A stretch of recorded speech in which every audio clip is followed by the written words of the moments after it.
Salut les filles, alors aujourd'hui je vous retrouve pour une nouvelle vidéo vlog et j'ai pensé que je pourrais vous parler des séries télé puisque c'est des vidéos qui apparemment vous plaisent bien quand je vous parle de séries télé ou ce genre de choses. Donc aujourd'hui je vais vous parler d'une série que j'ai découverte il n'y a pas très longtemps mais qui en fait date de 2011, enfin elle n'est pas du tout récente en fait. Et c'est Switched at Birth, donc en français c'est Switched en fait, ils ont juste enlevé le at birth. Et ça passe sur Sister, donc je suis tombée dessus il n'y a pas très longtemps, je crois que c'était il y a 2-3 semaines. Et j'ai vu les 3 premiers épisodes qu'ils ont diffusés. Et j'ai accroché vraiment, je trouve que c'est une série sympa, au point que je ne voulais même pas attendre la semaine suivante et que j'ai carrément regardé la suite des épisodes sur internet. Donc pour le moment je suis à la saison 1, épisode 11. Il faut savoir qu'il y a 30 saisons pour... Enfin il y a 30 épisodes pour la première saison, 30 saisons, waouh. Il y a 30 épisodes pour la première saison. Donc voilà, c'est pas mal, je trouve que c'est des épisodes de 40 minutes quoi, comme une série normale entre guillemets. Donc c'est l'histoire de deux jeunes filles en fait qui sont nées le même jour et à la naissance elles ont été échangées. Donc il y en a une qui se retrouve dans une famille très aisée, voire carrément riche en fait, américaine, et l'autre elle se trouve dans une famille mère célibataire, vit avec sa grand-mère, dans un quartier plus banlieue si on peut dire. Il y a une des filles qui en grandissant est très blonde, aux yeux bleus, alors qu'elle est dans la famille un petit peu plus typée espagnole, vous voyez, ils ont la pommade, ils ont les cheveux bruns, ils ont les yeux noirs, etc. Et l'autre jeune fille donc grandit plus dans ses racines espagnoles du coup, donc elle a les yeux bruns, les cheveux noirs, etc. Sauf que ses parents tous ont les cheveux blonds et ont les yeux bleus, donc tout le monde se demande s'il n'y a pas un problème. Et effectivement, ils se rendent compte que les deux jeunes filles en fait ont été échangées à la naissance et qu'en fait ils ont élevé la fille de l'autre. Et du coup, ces deux familles se rencontrent et décident de cohabiter ensemble pour pouvoir élever leur fille, retrouver leur fille, etc. Donc c'est une série vraiment intéressante sur ce point-là. Et surtout, ce qui est très intéressant, c'est que l'une des jeunes filles est devenue sourde à la suite d'une méningite qu'elle a attrapée quand elle avait 3 ans. Donc du coup, il y a cette jeune fille qui a son handicap, donc qui est sourde, et ça apprend vraiment à voir le monde du coup des malentendants, des sourds. Donc je pense que c'est vraiment une série qui a été bien travaillée et qui cible vraiment le handicap des sourds et malentendants. Et du coup c'est assez... je sais pas, ça permet de voir un peu leur univers, comment ils vivent, etc. Avec son handicap, comment ils s'adaptent et tout. Comment les autres s'adaptent aussi, comment les entendants s'adaptent aux sourds, etc. Donc c'est vraiment, voilà, c'est une série que je trouve très intéressante. Et puis on voit du coup la relation entre les deux filles qui se demandent toujours si j'avais été élevée par mes vrais parents, qu'est-ce que je serais devenue en fait, est-ce que j'aurais été différente, donc ça montre aussi le poids de l'éducation, ce genre de choses, mais en même temps il y a toujours les gènes, les caractères qui lui changent pas et qu'ils ont hérité de leurs parents même s'ils n'ont pas été élevés avec. C'était un peu compliqué tout ce que je raconte, mais en gros voilà, moi c'est une série qui me plaît et il y a forcément toujours le côté romance derrière.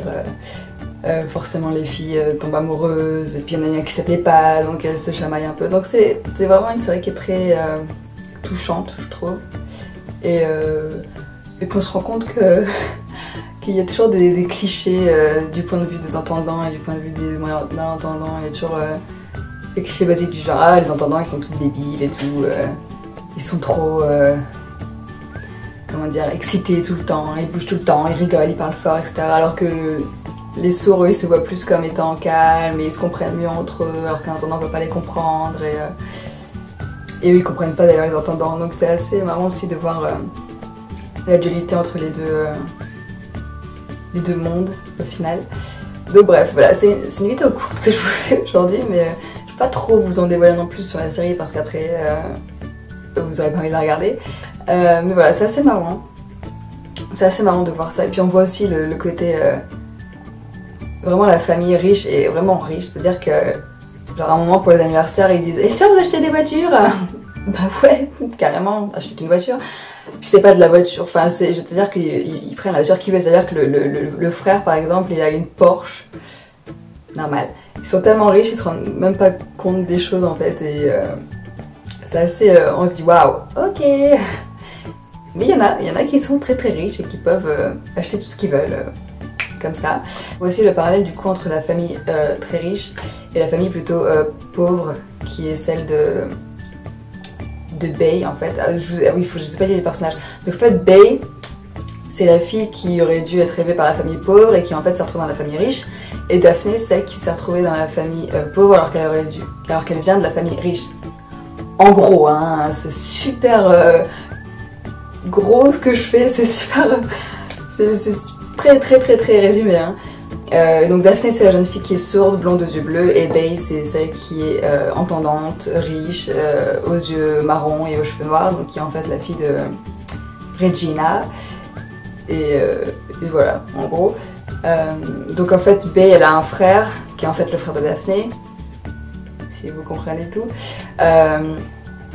Et c'est un mec de High School Musical, je crois, l'acteur. Il me semble qu'il jouait dans High School Musical. Enfin, ça me dit quelque chose, il me semble que c'est lui. Du coup, la famille plutôt, la famille aisée reproche à Regina que sa fille, enfin que leur fille ait eu la méningite et qu'elle soit devenue sourde, donc ils veulent tout faire pour qu'elle soit appareillée, pour qu'elle puisse vraiment bien entendre. Enfin bref, les deux familles en gros se disputent totalement pour le bien-être des filles en fait, et c'est surtout la famille riche qui veut vraiment avoir le plein pouvoir sur les deux filles et les élever elles deux parce qu'elle considère que Regina elle n'est pas du tout capable de les élever, qu'elle n'a pas les moyens, qu'elle soit bien éduquée et tout. Alors, du coup il y a aussi un espèce de combat entre les deux mondes par rapport à l'argent et l'éducation et ce genre de choses. Donc c'est assez histoire de... C'est pas mal histoire de dualité en fait, entre entendants et sourds, entre riches et pauvres, entre les différentes éducations, etc. Donc bref, voilà, en gros, je sais pas si ça vous donnerait envie de la regarder. Moi en tout cas j'aime bien. Je trouve qu'elle est vraiment bien réalisée cette série et en même temps ça reste... comment dire, ça reste enfantin, enfin c'est pas non plus trop dans les problèmes et où on se dit waouh, il y a que des problèmes. Non en fait c'est vraiment, c'est léger, c'est un peu comme... je trouve que ça ressemble assez à la...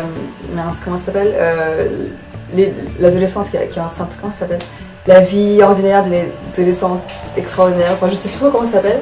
Vous savez la jeune fille qui tombe enceinte à 15 ans là. Désolée, je me souviens plus du tout du nom. C'est un peu le même type, c'est un peu filmé pareil en fait, c'est un peu le même genre de série. Mais bon voilà, sinon il y a des passages vraiment très drôles et il y a beaucoup d'amour et ce genre de choses, enfin bref. C'est très sympa à regarder et ça fait réfléchir un peu donc c'est pas mal. Donc voilà, j'espère que cette vidéo vous a plu et que vous a donné envie de regarder la nouvelle série. Enfin, si vous la connaissez déjà peut-être, hein, je veux dire je suis un peu là pour le coup, j'avoue, je suis totalement à la ramasse pour découvrir cette série. Mais voilà, si vous connaissez cette série, dites-moi ce que vous en pensez. Et si vous ne la connaissez pas, allez-y jeter un coup d'œil, ça peut... Enfin, c'est vraiment une série qui est très sympa et ça change un peu des séries qu'on a en général. Surtout je crois que c'est la première série qui s'intéresse vraiment au handicap de la surdité, donc pourquoi pas, moi je trouve ça vraiment intéressant. Si ce genre de vidéo vous plaît, n'hésitez pas à me le dire également en commentaire pour que je puisse voir si je peux en faire d'autres sur d'autres séries. J'aimerais bien vous parler par exemple de Arrow ou Beauty and the Beast, voilà, ou Marvel Agents of Shield, enfin bref. Aussi là on sort totalement l'univers de la série, mais j'avais dit sur Twitter que j'allais chez le coiffeur il y a genre une semaine ou deux, je sais plus. Donc j'ai coupé un petit peu mes cheveux, mais il n'y a rien de transcendant en fait, hein. J'ai juste coupé les queues de ras que tout le monde me reprochait.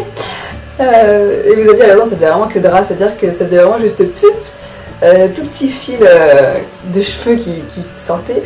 Donc je les ai coupés un tout petit peu, mais rien de transcendant. Vraiment, j'ai coupé ça quoi. Ouais, en gros j'ai coupé ça. J'ai coupé juste les queues de ras. Donc j'ai rattrapé un premier palier de mon dégradé et j'ai redégradé sur le côté en fait. Comme ça, et j'ai refait une mèche. Et voilà en gros ce que j'ai fait. Pour toutes les personnes qui me disent que je n'ai pas beaucoup de cheveux, oui c'est vrai, je n'ai pas beaucoup de cheveux. J'ai les cheveux très fins. Et j'en ai pas beaucoup, effectivement, j'ai très peu de volume ou autre, mais je n'y peux rien, je veux dire, c'est pas ma faute, hein. C'est génétique, je peux pas grand chose malheureusement. J'assure que moi aussi j'aimerais bien avoir ces crinières magnifiques, épaisses de cheveux et tout, que ça ressemble à quelque chose, mais non, je n'ai que ces petits fils qui pendouillent malheureusement. Donc c'est comme ça, la vie, hein. Malheureusement, on n'est pas tous parfaits. Mais bon, après j'ai pas de problème majeur avec mes cheveux, hein, je veux dire... comme ça, hein, je fais avec. Donc voilà, en gros, je sais pas si vous voyez une grande différence, hein, franchement c'est pas du tout flagrant, j'ai juste coupé les pointes en gros. Et voilà, et j'ai refait une mèche et c'est tout. Donc bref, par contre mon coiffeur était génial, genre il y avait un espace zen pour laver les cheveux avec genre un fauteuil massant et tout. J'étais genre waouh, cool. Et j'ai pas payé si cher que ça, donc je crois que ça va être mon coiffeur attitré maintenant. Et en plus, elles sont super sympas les nanas, donc bref.